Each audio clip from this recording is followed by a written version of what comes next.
got you a YFZ valve shimming tutorial in this video. A cam mod, and then a little TRX450 riding footage, some YFZ riding footage, and a little news about the channel. So I appreciate you guys. Get up in there, and lots more to come.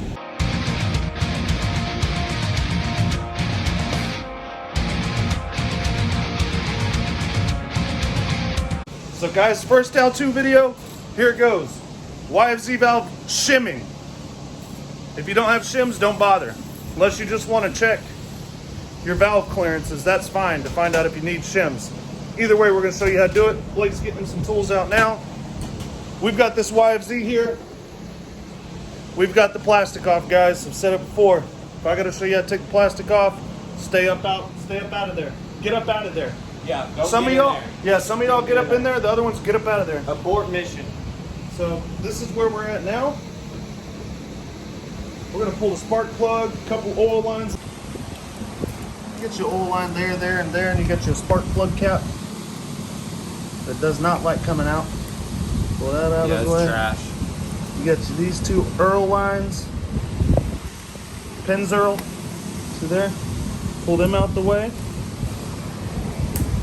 It's odd that they're dry. No. 5 mil Allen. Well, on our bolts. Yours may be different. No. Blake lost them. No.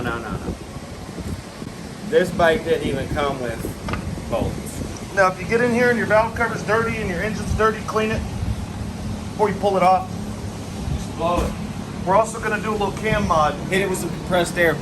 Yeah, ha-choo. We're also going to need a big flathead. So you got the feeler gauges. You got the torque wrench. Let's get us a torque wrench. Supposed to. Feeler gauges. Oh, it's April Fool's today. Oh, so that's why it don't turn over properly. Look, I'll show you torque wrench. This little baby one. So look, this right here, before it breaks, is about 8 Newton you can get about, meter pounds. Yeah, you can get about 18 good pounds of force on it. Now, looky here. This is the 3-finger technique. That, you can get about 10 pounds, you know, on a good day. Yeah. So, use the 2-finger. 1 finger, that's about 4 or 5. There you like go. This. You just use 2 fingers.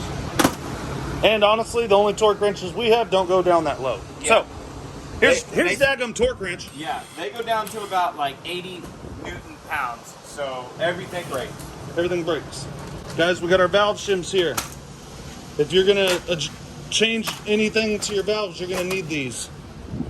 And make sure on your shim kit or on your feeler gauges, you get them going down low enough. 0.038 millimeters. You need it to get down to 10 and 15. 0.10 and 15 millimeters. That's real. You really don't need it to get too much lower. I mean, these are nice for feeling the difference and doing math and stuff, so you can get a little bit closer measurement. Yeah. But don't spend $6 on your feeler gauges. Spend $12. Yes. So just buy the $12 feeler gauges at Auto place. It's your auto. It's your nearest. I have a commercial account. Place. Yeah. Hey, they need to start paying soon. What are we forgetting here? Pull the covers with this flathead, and then we're gonna take that socket wrench all to it. So you pull this one out. You pull this one out. You're not gonna need them. Throw them in the trash. Yep. No. Keep them. Don't drop them in the dirt. You can always just JB weld over that hole. Exactly. Don't forget to use chicken wire as a base. Yeah, you want to use it like a it's like plaster rebar. of Paris. Yes, exactly. Yeah. That's the rebar of a JB weld. Yeah. Chicken wire. Yeah. Throw your socket onto that bad boy. We're going to turn this till she at top dead center. And the crank's top dead center will be told to you by a little notch in that window. So you can see he's turning the motor. Once we get it to top dead, then we're going to take our feeler gauges and see where our valves are at currently. And we're going to have to write that down. This is where it gets sketchy. So at this point in time, to confirm that the crank's at top dead center, we're going to pull the plug out and put something in the hole. And check the flywheel because we're a little concerned. Right now it shows on the crank we're at top dead center, but the cams aren't showing that, you said, Blake?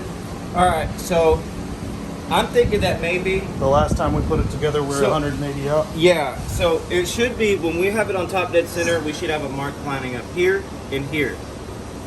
And if we were to go 180 degrees, it would show that. But what we're trying to figure out right now is maybe when we put it together, that it wasn't on the right stroke. Because it didn't tell us anything about the compression, stroke, or anything. When we put it together last time, not Yeah, when we put the motor yeah, together. Yeah, that's what I'm saying. Because it's easy when you're putting the motor together because the piston's right there for you to see at the very top of the cylinder. Exactly. So we know it was in top dead center that time. Yeah. We're going to check right now, though. We need a straw. It looks like it's TV. I mean, I can see that it's here. So zip tie in the spark plug hole. Yeah, that seems like it's at the top. Yeah.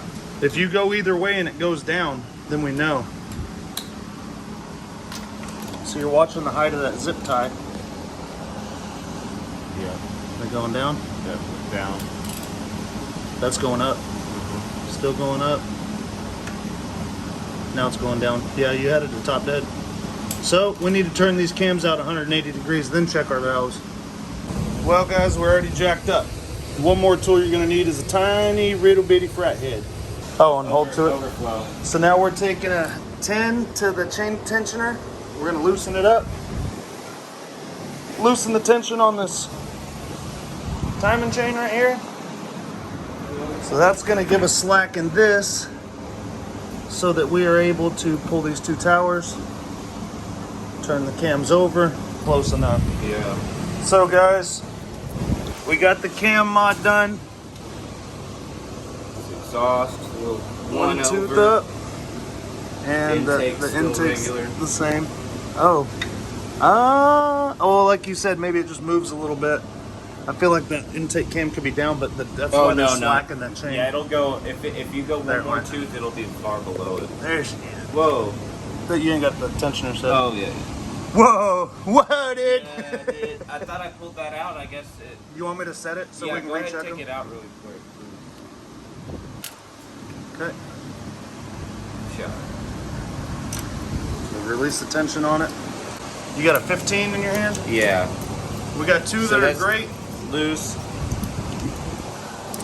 So you're going Pretty under snug. the lobe, And in you between want- it and the bucket. And you want it a little snug. You don't want to have to really force it hard, and you don't want it to be like your baby mama. Yeah. You Like don't this. wanna- yeah. You don't want to Look. you don't want to lose it. Look, there. dude. Look at this. Look. That one's pretty loose. Yeah. You see that? That's a train. So, what about the exhaust valves? You got a 203, you said? We need to be between the 0.20 and 0.25. So this .203 is pretty good. We'll go up a little bit more. This is 229. Oh yeah. So that's dead in the middle where we wanted it, Yeah. 2.2. Okay, those are good. So we're going to pull off. Let's see what these are real quick. We're going to loosen the chain again. Let's see if I can get a 17 in here. See, that's a 178. Should we write this down? Oh, so they're too loose. Yeah. Hold on, guys. I got to write these down. So now what we're going to do, we're going to loosen the tension on the tensioner with that screwdriver again, put it in there and turn it, wind it up, and then we're going to bust these 8s loose. Here, if y'all use one small enough like this, oh, You don't have to remove your carb or It's none of spring those? loaded, by the way, too. So if you just go to the right a little bit, you See the tension in the chain falling? and that's how you set it. So now that's set. But if you just turn it to the right and get it fully set in, Retract it all the way back. you can put a small screwdriver underneath this carb, and it'll hold it.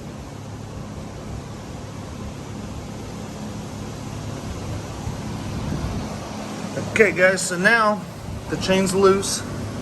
Oh, shit. Dude, that's never happened. Almost lost my Turn the finger. camera off. Stop. Forget it. You should be able to turn it, Blake, and pull that screwdriver out of there once it's locked, bro. I have The carb doesn't have to hold it. it. It'll hold itself. I haven't had to do that this whole time. Just keep turning, it'll stop, and you can pull the screwdriver out. Then you just gotta put it back in there and tap it. See what I'm saying? Yeah. So there's the looseness of the chain. The whole time I loose. have this, I guess it just wasn't fully on there, but I've had this to where Holding it? Yeah. Yeah, so then all you gotta do is go in there and barely bump it the other way, Yeah. and it'll It'll unravel. When I hit it. We got in there, but these are our measurements on the intake valves. The exhaust valves are perfect. These are a little out of spec from left to right in order. So we wrote down the biggest feeler gauge we could shove in them. So we got the intake cam out, check the buckets out. Pull that one out, and we peep what shim's in there. See what we got. Let me know what we got, I'll write it down. I think this was 999 or something like that. Oh yeah. Wow. Look at this, boys. 210. Sweet. 210. Yeah. So we're gonna call this shim a plus 210 in here. 2.10, right? Yes, sir. Cool. So to do this math, you have the measurement that your valve is at with the shim. The closest measurement you can get minus where you want to be, which on the intake is between 0.10 and 0.15. We're just going with 0.12, plus the size of the shim that you took out of the bucket, which was a 2.10. So we're gonna see what we need. So these are the sizes of the shims that were in there. These are the measurements of the current. These are the current spec on the valve measurement, and then these are where we want them to be. So there's the shim sizes. 145, 170, and 235. I can shoot here, but I'm not cheap. She'll get us to spec. Yeah, that's the last And I thing. can't go past 10. Yeah, I know. Unless my shoes are off. Yeah, unless Then my I go shoes up, 20. then I go 20. So we go over here, you get the proper shim. You go back over here. All right, so the shim goes in there, but it really sits in, make sure it seats in this hole on the valve spring. Show you. That way, otherwise you're gonna like quadruple shim it. Just make sure you set her down in there, square. So get her up in there. Get her up in there, and then put the bucket on. Inside. See, Yamaha made the slot over here a little bit thinner. Now, they tried to make it thicker. Oh, Cool, cool, cool.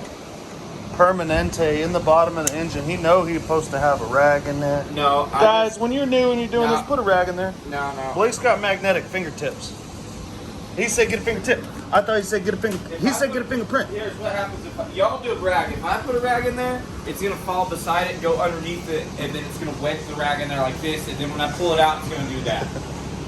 So is that what y'all want? So dudes, now that we got the valves where we want them, check, putting our covers back on, valve cover back on. We're gonna crank the motor a couple times with the plug out and make sure that it ain't loaded up. And then, you need a new one? I got one. Got the throttle open? Alright. Well boys, we got the YFZ ripping. I hope that this tutorial helped you. And having to move a bunch of stuff in here because the floors are getting done in the shop right now. Got some cardboard to do.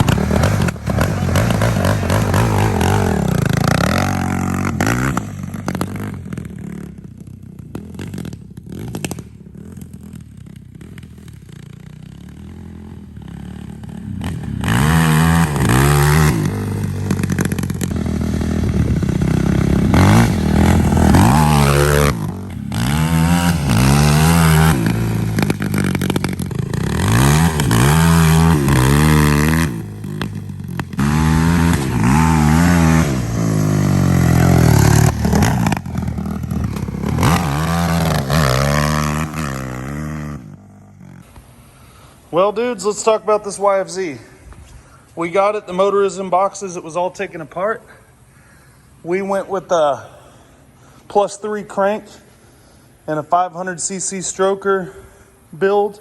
Athena cylinder, CP piston, high compression. It's got a new chain, fresh fluids, all that stuff. We're running it on VP 110.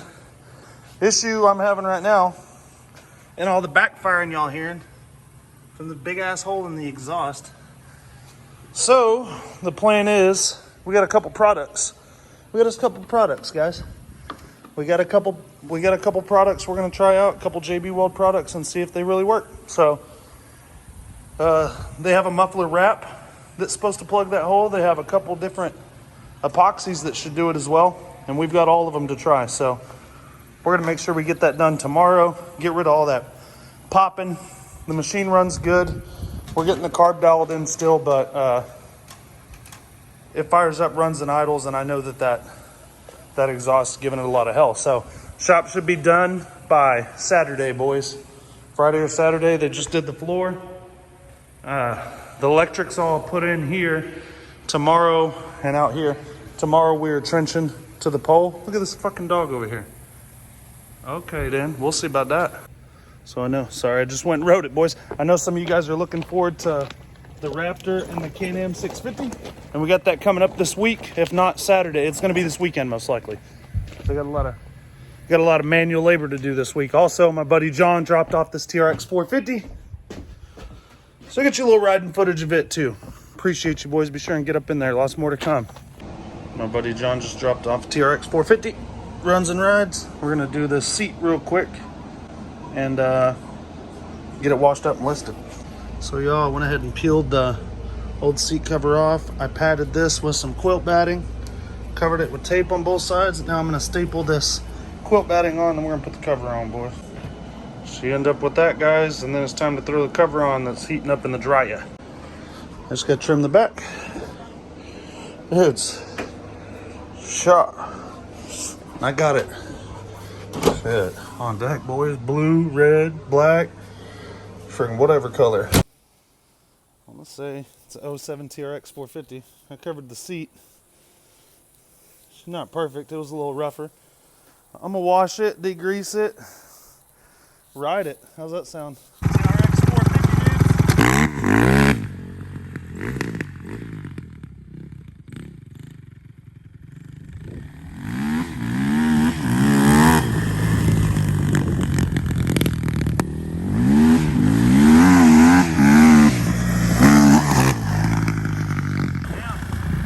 God, jeez.